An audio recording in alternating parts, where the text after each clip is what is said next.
The video itself is kind of disturbing in nature.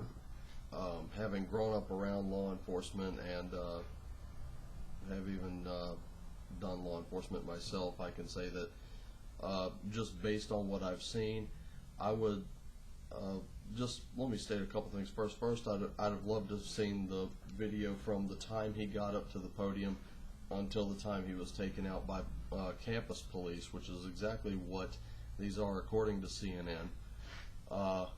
But based on what was presented, that situation really could have been handled a lot differently and a lot better. For instance, the purpose of maintaining order is to de-escalate situations.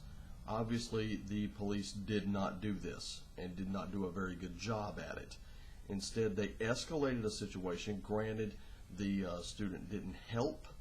He rather than just simply going with them, he did resist, and unfortunately, upon resisting, that's what bought him the taser.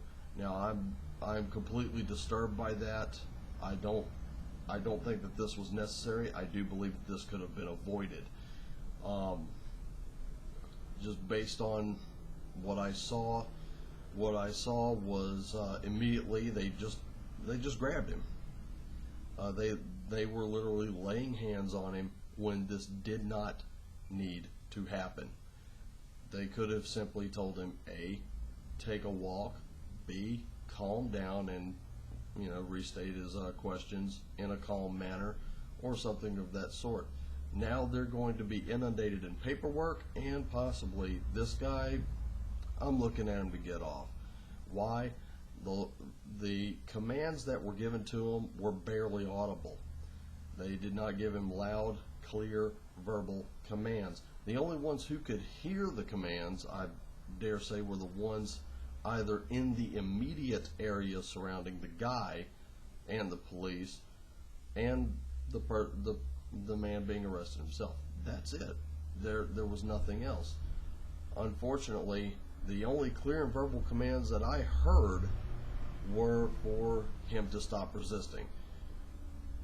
He did have a right to know what it was he was being arrested for. Instead, they did not tell him, and they really conducted themselves in a way that I'm looking at as very, very unprofessional.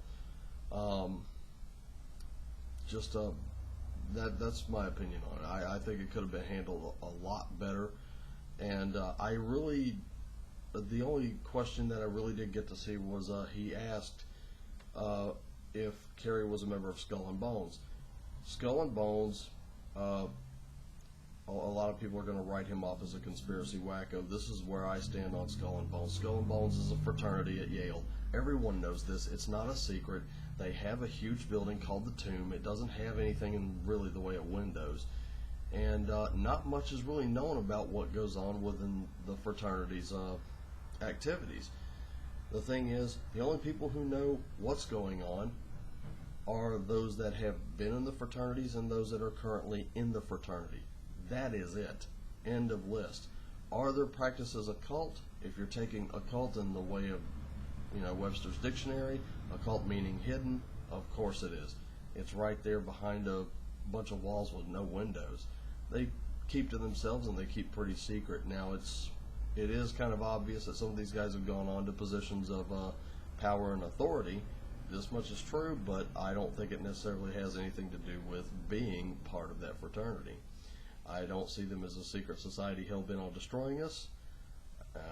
To be honest, I really don't know that much about them, and I really don't think that anyone else does either. But I don't think it would have hurt for that question to be asked. I really don't think it helped him much. But personally, I am disturbed by the lack of professionalism that these campus police used. And so far, I can see at least 2 suspensions that are bound to happen pending an investigation.